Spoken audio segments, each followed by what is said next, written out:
momento del accidente ya se desprendió parte del avión, con lo cual parte de nuestros compañeros ya desaparecieron y no los volvimos a ver nunca más. Muertos en el accidente hubieron aproximadamente 4 o 5 personas.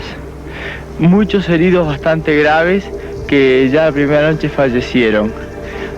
Prácticamente ilesos hubieron dos o tres compañeros que fueron los que nos ayudaron con los heridos. El primer día fue un día agotador realmente porque tuvimos que sacar los heridos que estaban trancados entre los asientos y entre los fierros y acomodarlos como pudiéramos, y era un día que nevaba mucho y hacía mucho frío.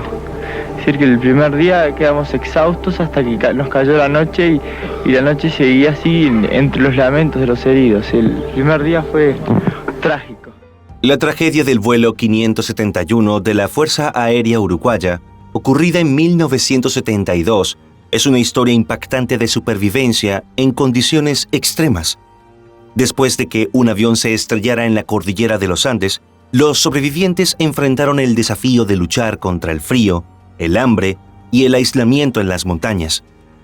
Te invitamos a quedarte hasta el final de este video para que conozcan las decisiones extremas que tuvieron que tomar para sobrevivir y la gran controversia pública que eso generó. En su lucha, nuestros protagonistas demostraron una increíble determinación por vivir. La historia de la tragedia de los Andes.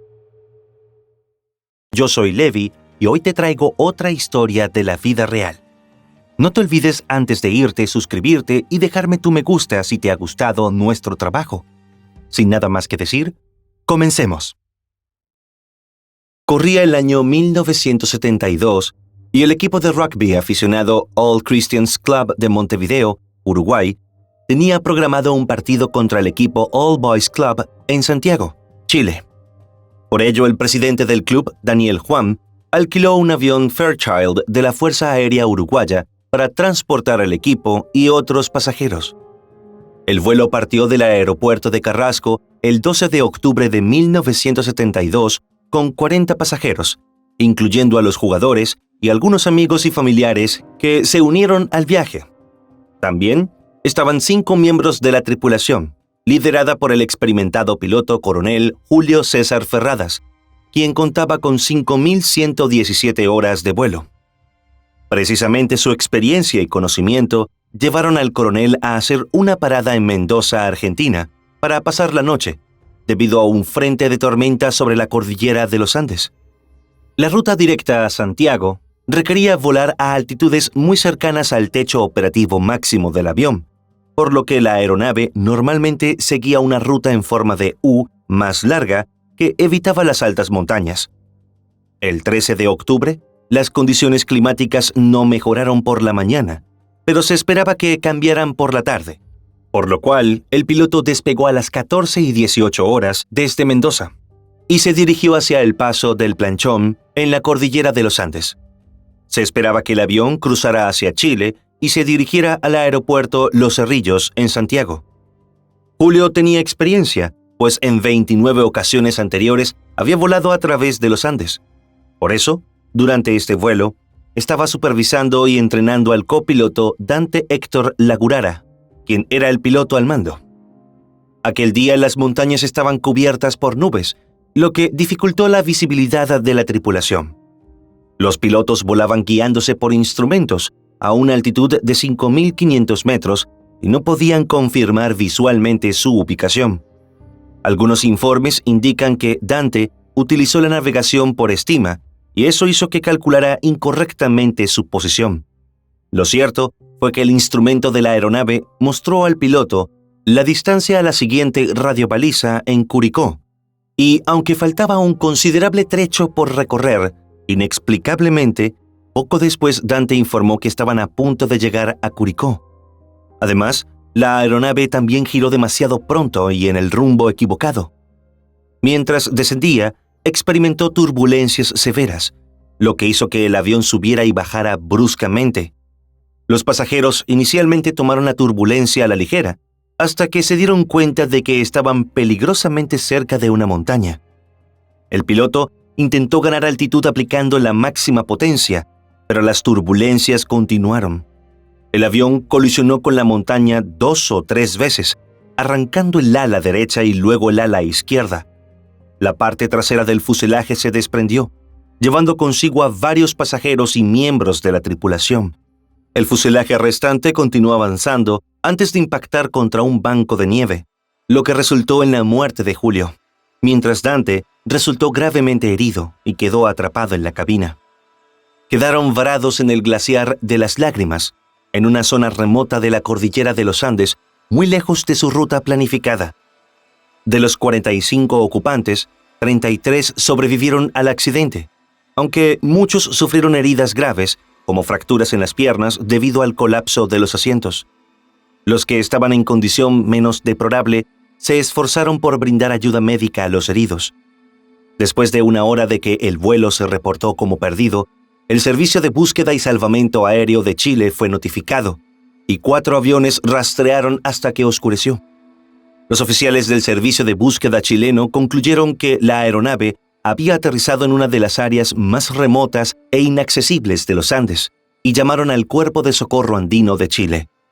Durante la primera noche, 5 víctimas más fallecieron. Los supervivientes improvisaron un refugio en el fuselaje roto del avión, donde se apiñaron en un espacio de 2,5 por 3 metros. Utilizaron equipaje, asientos y nieve para cerrar el extremo abierto del fuselaje y protegerse del frío extremo. Improvisaron para obtener agua en condiciones de congelación y utilizaron fundas de asientos parcialmente hechas de lana para mantenerse calientes. También fabricaron raquetas de nieve con cojines de asientos.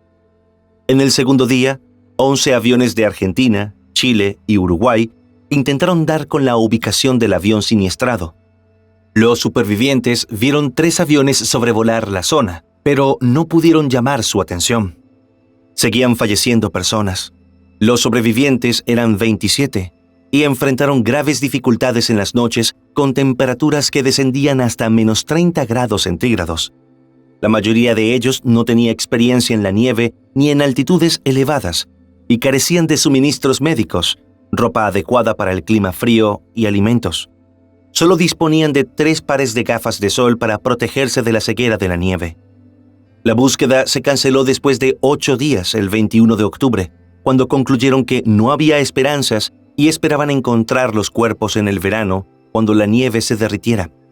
Los sobrevivientes escucharon la terrible noticia a través de un pequeño transistor de radio encontrado en el avión. Estaban abandonados a su suerte.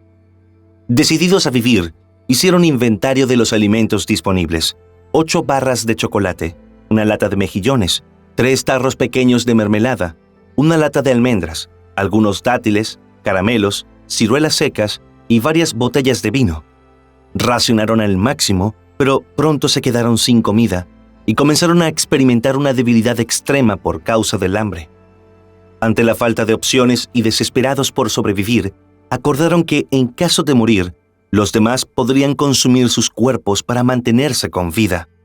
La decisión fue muy difícil de tomar y solo se implementó cuando se hizo evidente que no había alternativa. Fue terrible y perturbador para todos recurrir a esa medida extrema.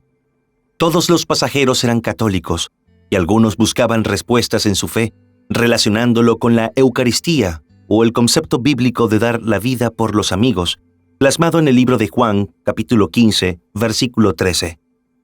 17 días después del accidente, una avalancha golpeó al avión mientras dormían. Murieron 8 personas, entre ellos Marcelo Pérez, el capitán del equipo de rugby y líder de los supervivientes, y Liliana Metol, que cuidó de ellos como una madre. Todos quedaron devastados. La avalancha enterró completamente el fuselaje y llenó el interior hasta 1 metro del techo. Los sobrevivientes atrapados en el interior se quedaron sin aire, pero uno de ellos logró hacer un agujero en la nieve para proporcionar ventilación. Estuvieron atrapados allí durante 3 días junto a los cadáveres de los fallecidos en la avalancha. Sin otra opción, tuvieron que alimentarse de ellos. En ese momento, algunos sostenían que la única forma de sobrevivir sería ir por ayuda escalando las montañas, pero la distancia real a la civilización era enorme y todos estaban extremadamente débiles. Sin embargo, Los 5 hombres más fuertes decidieron ir en busca de rescate. Se les proporcionaron raciones de comida y ropa abrigada, y se les liberó de las tareas manuales diarias en el lugar del accidente para que guardaran energía. Esperaban llegar a Chile hacia el oeste, pero había una gran montaña en esa dirección. Intentaron dirigirse hacia el este en busca de un valle para avanzar, y casualmente encontraron la cola del avión en buen estado, a 1,5 kilómetros al este y cuesta abajo del fuselaje. Allí hallaron comida, ropa, cigarrillos y una radio bidireccional. Decidieron pasar la noche en la sección de la cola, encendiendo un fuego y leyendo cómics. Luego, pensaron regresar al fuselaje, quitar las baterías de la aeronave y llevarlas de regreso para poder encender la radio y solicitar ayuda a Santiago, pero eran demasiado pesadas para ir cuesta arriba. Decidieron regresar al fuselaje y tratar de desconectar el sistema de radio del avión para llevarlo a la cola y conectarlo a las baterías. Lo que no sabían era que el sistema eléctrico de la aeronave funcionaba con 115 voltios CA y las baterías que hallaron producían 24 voltios CC, lo que hizo que el plan fuera inefectivo. Tras varios días intentando hacer funcionar la radio, se dieron por vencidos y regresaron al fuselaje, sabiendo que su única opción sería escalar las montañas en busca de ayuda. En el camino de regreso, una ventisca hizo que un miembro del equipo se rindiera, pero sus compañeros lo impidieron. El 15 y el 18 de noviembre murieron 2 pasajeros debido a una gangrena. El 11 de diciembre, 60 días tras el accidente, falleció el único pasajero que se negó a ingerir carne humana. Pesaba solo 25 kilos. El grupo cada vez más pequeño de sobrevivientes estaba en una situación desesperada, y surgió un rayo de esperanza al escuchar por la radio de transistores que la Fuerza Aérea Uruguaya había reanudado la búsqueda, pero tendrían que hacer un esfuerzo sobrehumano si querían ser hallados. Su única opción era escalar las montañas hacia el oeste para buscar ayuda, y debían encontrar una manera de sobrevivir a las temperaturas heladas de las noches. Fue entonces cuando algunos idearon crear un saco de dormir improvisado. Utilizaron aislamiento tomado de la sección de la cola, alambre de cobre y tela impermeable que cubría el aire acondicionado del avión. En el saco de dormir debían caber los 3 hombres que buscarían ayuda y se convertiría en una fuente crucial de calor en el frío extremo de las noches. El 12 de diciembre de 1972, 2 meses después del accidente, comenzaron su peligrosa escalada en las montañas. Llevaron pocos suministros, pensando que estaban relativamente cerca de la civilización. Además, no tenían equipo técnico, mapas ni brújulas, y carecían de experiencia en escalada. En lugar de dirigirse hacia el oeste, subieron directamente por la empinada montaña. La escalada fue terriblemente difícil debido a la falta de oxígeno, la pendiente y la nieve suelta que los hacía hundirse. El saco de dormir les permitió sobrevivir durante las frías noches, pero tuvieron dificultades para encontrar un lugar donde instalarse. Finalmente, encontraron una saliente de roca al borde de un abismo, donde pasaron una noche atemorizante durante una tormenta de nieve. A medida que avanzaban, llegaron a una cumbre a 4.650 metros de altura, creyendo que podrían ver los valles verdes de Chile hacia el oeste, pero se encontraron rodeados de picos montañosos cubiertos de nieve en todas direcciones. Habían escalado una montaña en la frontera entre Argentina y Chile, y los valles verdes de Chile estaban todavía a una distancia considerable. Los 3 hombres pasaron días luchando por avanzar en condiciones extremadamente difíciles y sin comida suficiente. Uno de los 3 decidió regresar al lugar del accidente, logrando un rápido descenso utilizando un asiento de avión como trineo improvisado. 2 continuaron hacia el oeste, siguiendo una cresta hacia el valle, y descendieron una distancia considerable en busca de ayuda. Después de días de agotadora caminata en las montañas, lograron llegar a un estrecho valle donde nacía el río San José, que los llevó al río Portillo, que a su vez se encontró con el río Azufre en los Maitenes. Conforme avanzaban, notaban signos de presencia humana, y finalmente, al 9º día, vieron algunas vacas, lo que indicaba que estaban cerca de áreas habitadas. Un día, mientras recolectaban leña junto al río, vieron a 3 hombres a caballo al otro lado. Intentaron comunicarse, pero el ruido del río lo impedía.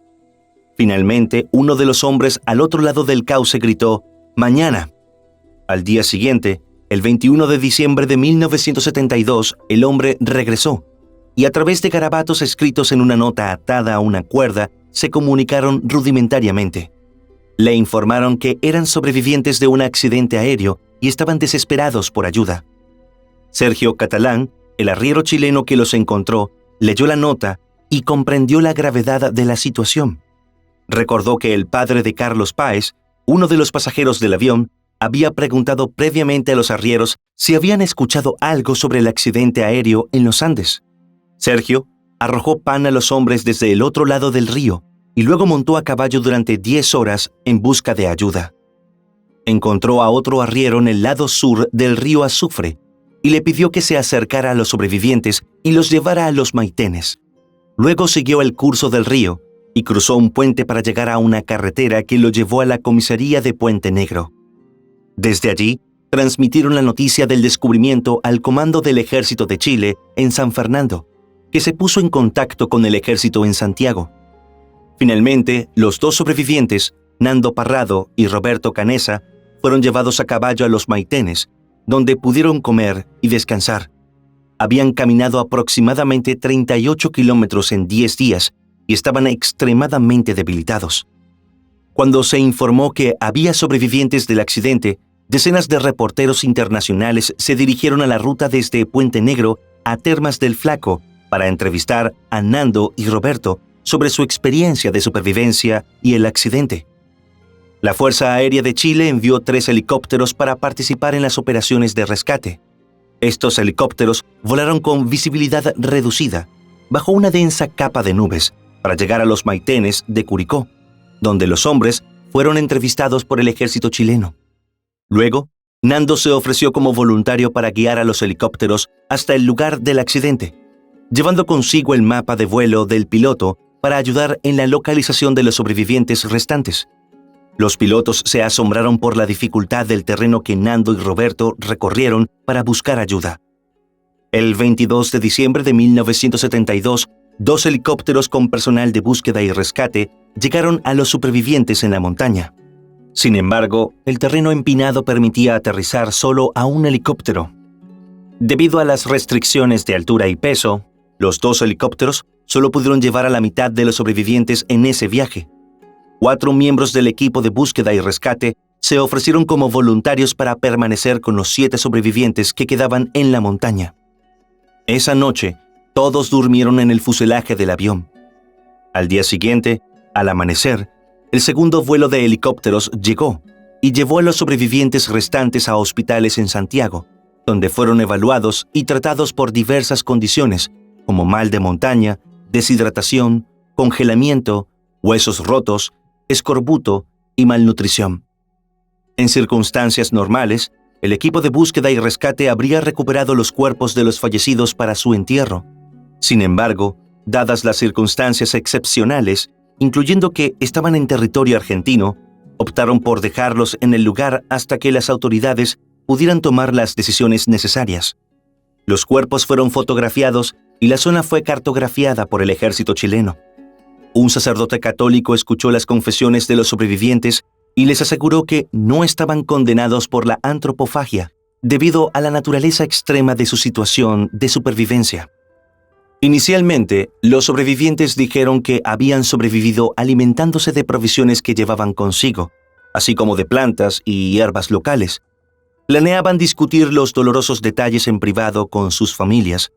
Sin embargo, poco después de su rescate, comenzaron a circular rumores terribles en Montevideo, pues decían que les quitaron la vida a algunos pasajeros para obtener comida. El 23 de diciembre, se informó sobre la antropofagia en todo el mundo, excepto en Uruguay. El 26 de diciembre, 2 fotografías de una pierna humana a medio comer, tomadas por miembros del Cuerpo de Socorro Andino, fueron publicadas en la portada de 2 periódicos chilenos, El Mercurio y La Tercera. Fue un escándalo. Para poner fin a las especulaciones y el amarillismo, el 28 de diciembre de 1972, en el colegio Stella Maris de Montevideo, Los sobrevivientes realizaron una conferencia de prensa en la que relataron los eventos de los 72 días anteriores. Alfredo Delgado habló en nombre de todos y comparó sus acciones con las de Jesucristo en la última cena, cuando les dio a sus discípulos la Eucaristía. Explicaron que habían hecho un pacto de sacrificarse mutuamente si morían, con el propósito de ayudar a los demás a sobrevivir. Esta revelación llevó a una comprensión pública más compasiva de su situación y el clamor inicialmente negativo disminuyó. Entretanto, las autoridades y familiares de las víctimas decidieron enterrarlas en una fosa común cerca del lugar del accidente. El 18 de enero de 1973, 12 obreros y un sacerdote chileno fueron transportados al lugar, donde cavaron una tumba a cierta distancia del fuselaje y construyeron un sencillo altar de piedra con una cruz. Ricardo Echavarren, padre de Rafael, uno de los fallecidos, supo a través de un superviviente que su hijo deseaba ser enterrado en casa. Como no pudo obtener el permiso oficial para recuperar el cuerpo, organizó una expedición por su cuenta con guías contratados. Había acordado con el sacerdote que hizo el sepelio de todos los cuerpos, que marcaría la bolsa correspondiente a Rafael. A su regreso, con los restos de su hijo, fue detenido por robo de tumbas. Sin embargo, un juez federal y el alcalde local intervinieron para obtener su liberación y posteriormente obtuvo permiso legal para enterrar a su hijo en el cementerio del Buceo en Montevideo. En resumen, la tragedia del vuelo 571 de la Fuerza Aérea Uruguaya es un ejemplo conmovedor de la fortaleza del espíritu humano frente a condiciones extremas. Los sobrevivientes enfrentaron desafíos inimaginables y tomaron decisiones impensables. Los amigos ofrendaron sus cuerpos para dar vida a otros. Es una historia de lucha, resiliencia y sacrificio que continúa inspirando a personas en todo el mundo y nos recuerda la capacidad de la humanidad para superar adversidades inimaginables. Y bien, querida audiencia, este fue el caso del día de hoy. No olviden suscribirse para seguir apoyando al canal. Nos vemos la próxima.